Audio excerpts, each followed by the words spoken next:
Now we're going to discuss about the Northeast region or the regional aspirations that happened in the Northeast portion of our country. The Northeast comprises of basically the Seven Sisters. It's a collection of seven states, जिसको हम Seven Sisters बुलाते हैं because they kind of helped in the formation of each other. I'll tell you how. What do we have in these Seven Sisters? We have Assam, Arunachal Pradesh, Manipur, Mizoram, Nagaland, Tripura, all of these states, right? Northeast में पहले क्या था? Leaving out a couple of states, everything was within Assam, right? Assam was one big major state, but इस state के अंदर ही the previous Assam, a lot of people had movements, riots, a lot of tribal people, tribal communities had a lot of movements within the state of erstwhile Assam. उसके बाद a lot of states started forming, right? Because of their movements, the government had to give in and create new states for each tribal community. Like, let's say like Manipur, let's say like Tripura. All of these states, Arunachal Pradesh, they had to be created out of Assam. So that's what we have in these Seven Sisters. अब जो हमारा north east region है हमारी country का, इसमें independence के बाद से ही बहुत प्रॉब्लम्स चल रही है. Let's see why. First of all, the Northeast is a landlocked region, right? We don't have any seas or open boundaries, around the Northeast. There are no ports. There is no economic transaction or trade with other countries. So this landlocked region actually disturbs the economy, right? So इसके landlocked हो जाने की वजह से economy में असर पड़ा है of the Northeast region because they have no communication with the outside. All right. So speaking of communication, the Northeast does not have a lot of communication with the Indian Union as well. It suffers from neglect. It suffers from, let's say, weak communication. और इसकी वजह से क्या हुआ है? This region has suffered in terms of development since it has not been able to integrate with the Indian economy. तो north east में बहुत ज़्यादा नेग्लेक्ट सा है इसमें, मतलब the Indian union has ignored this portion of our country for a long time. इस वजह से यहाँ पे डेवलपमेंट भी बहुत अच्छे से नहीं हो पाया है. Now the third problem of the Northeast that we have is the demographics. It shares territory with Bangladesh. ऊपर we have a boundary with China. We also share boundaries with Myanmar. What happened is, after the partition or as a result of the partition, a lot of people migrated into the Northeast, especially into Assam. तो क्या हुआ? Demographics talks about the population of a region, right? So we have the Indian population there who are inherently Indian, and then we have a lot of people migrating from outside. तो जो असम के demographics है वो बहुत suffer की है. So when people come in from outside areas to a particular region and they start accumulating in that region, उस region में already scarce resources है. अब उन resources पे और ज़्यादा pressure पड़ गया. Like let's say whatever resources that we have, more and more people are coming in and using them. Education, jobs, more and more people from outside are coming in and taking your jobs. This is how the demographics of the region also suffered because of migration from other countries, but most particularly from Bangladesh, which was erstwhile Pakistan, East Pakistan, right? क्योंकि ये पाकिस्तान का territory था. So Bengali Muslims migrated from there to Assam or to the regions in the northeast. So this is how the northeast suffered a lot for a long time. The problems that happened in the issuing problems, like उसका जो consequence हुआ वो हम तीनों हिस्सों में divide कर सकते हैं, right? Because of all of these problems that happened, this was the result of it. First of all, there were demands for autonomy. There were demands for autonomy in the Northeast. why were there demands for autonomy? Let's talk about Assam. Okay, so there is Assam, and previously it was a big state. Like सारे states तुम north east के उसमें include कर दो, leaving out like Nagaland and a couple more states. It was all of Assam, right?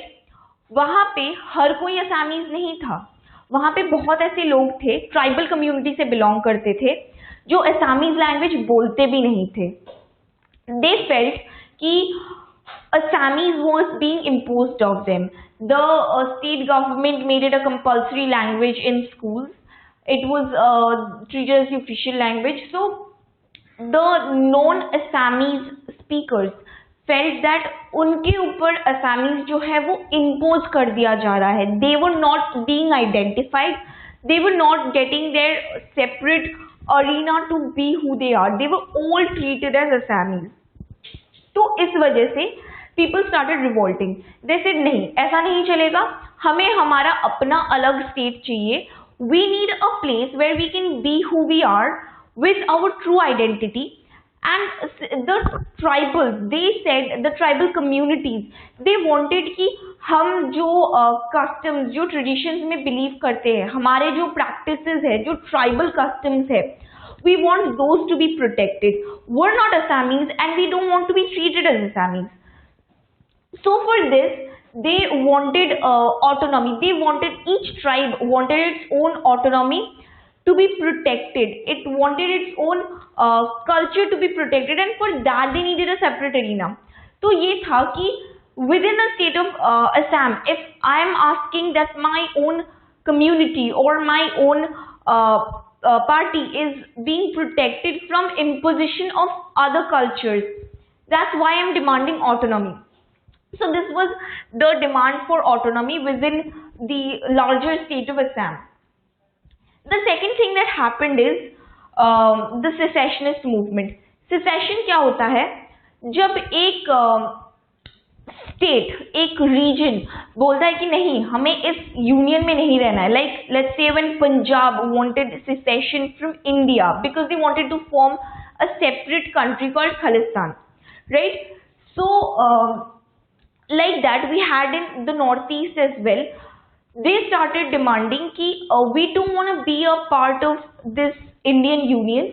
We want to separate. We want our own separate nation. This movement has arose a lot of times in our country. It is known as the secessionist movements. This happened in particularly two states of the northeast. The first being Mizoram और फिर Nagaland. What happened in Mizoram was that after the princely states, जब सारे after the British rule, जब सारे states को integrate करके एक Indian Union बनाया गया था, from that time on Mizoram was not like a part of India. It was basically a princely state. It enjoyed its own autonomy till then, till the integration happened. So Mizoram started demanding कि we were never a part of Indian Union. Why did we get integrated into the Union, and why do we have to stay with India? We want a separate nation of our own, right? The leader of the party that we had over there was Laldinga. This man was the leader of the party.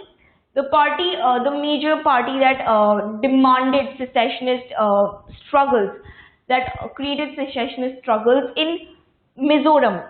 It wanted to separate from India. It wanted its own separate nation, right? And for that they struggled a lot. For that they had a lot of movements, everything.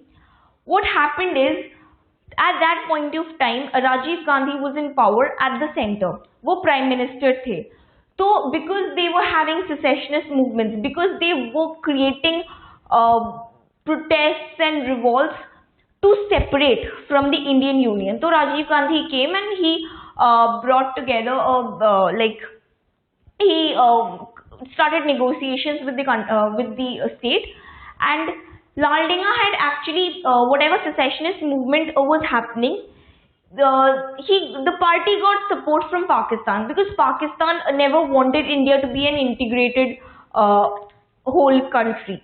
it was always behind breaking away factions of the country. So when Mizoram was having secessionist movements, Pakistan aided the movement a lot. It provided arms, ammunition, shelter to leaders. Like Lal Denga had fled to Pakistan for like 20 years, I think. Yeah. So Pakistan was supporting the movement a lot. So when Rajiv Gandhi started negotiations, this man came back to India after a couple of decades, and then we had another accord with Rajiv Gandhi and Lal Denga.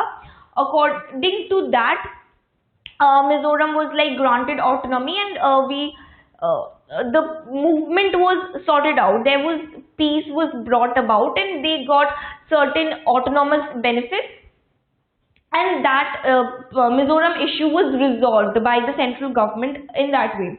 Then we had the secessionist movement in Nagaland, which had a similar type of background. So they claimed that we were never part of the Indian Union. We want independence. In fact, they declared independence from India in 1951. From that time onwards, they declared that we're not a part of this country. We want our own separate country. This thing happened in 1951. After that, उसके बाद से there have been a lot of movements, struggles कि हम नहीं है इस country का part. Why should we stay on? Why should we be considered into the Indian Union? The leader that we have in Nagaland was called Angami Zapu Fizo. Okay, so this man was the leader of the party organizing the movements in Nagaland. We had a similar type of negotiations with the center and all of that. But the thing is, the problem in Mizoram was sorted out. There were accords with the central government. Government ने बोला कि ठीक है हम तुम्हें separate होने नहीं देंगे, but we will give you certain rights, certain kinds of autonomy, so that your tribal cultures and everything can be protected. But Nagaland was not ready to negotiate. It wanted its own separate state, and because of that, the problem in Nagaland has existed for a long time, since a long time. It started way back in 1951, and even to this date, there has been problems in Nagaland because they have always upheld their secessionist struggles. They never wanted to negotiate, and they always wanted their own separate state. So the problem in Nagaland was not that easy to resolve. The central government tried dealing with it the same way they dealt with Mizoram, but the problem has persisted in some form or the other. Then there is the third kind of problem, which is opposition to outsiders. अब outsiders क्या है? Like we've discussed before, a lot of migrants, a lot of immigrants came into the northeast, especially after the partition of India and Pakistan, right? So a lot of what we have Bengali Muslim people, they migrated into Assam and the neighboring states right after partition, mostly from Bangladesh, right? So there have been movements within the people of the northeast कि ये लोग जब बाहर से हैं, जब ये लोग हमारी country का part नहीं है, like the country has been divided. There are some people living in this country or there are some people living in that country. So जब वो लोग इस country का part नहीं है, why will they migrate to our country? But partition was a very massively violent issue. So it happened in 1947. People organizing these movements said कि चलो 1951 तक लोगों ने फिर भी migrate किया. A lot of people fled to Bangladesh. A lot of people came to India, right? So because they wanted to be a part of Indian Union, the partition didn't happen according to their wish. तो चलो 1951 तक ये आ गए. इसके बाद भी why are people continuing to migrate if they have stayed 3-4 years within their newly formed country? They should stay on, right? Why are they migrating to India? And when migration happens, it's like when a lot of people are coming in from outside to your region. तुम्हारे region में जो scarce resources हैं, the land, you're putting more and more pressure on the land for whatever reason, housing, agriculture, development of industry, employment, the resources that you have over there are getting more and more scarce. वो ज़्यादा लोगों में अब divide होने लगा है because बाहर से बहुत ज़्यादा लोग आ रहे हैं तुम्हारे रीजन में. And this happened mostly in the northeast because the northeast was kind of it had more boundaries with other countries than it had with India. The northeast is like it has been separated from India by like inches and margins. Like Bangladesh shared greater territory with the northeast region, and India had more integration with it. So it's like more and more people came into the northeast. The resources started getting scarce, and people organized themselves into parties and started demanding कि इस the 1951 के बाद जो भी लोग आए हैं, they should be identified. They should be identified as not part of this country, as immigrants from Bangladesh, and they should be deported back to their country. The All India the Assam Students Union was also formed, which supported this struggle, and the Prime Minister that we had, the very capable Prime Minister Rajiv Gandhi that we had, was very hell-bent upon solving all the problems that were taking place at the same time in different parts of the country.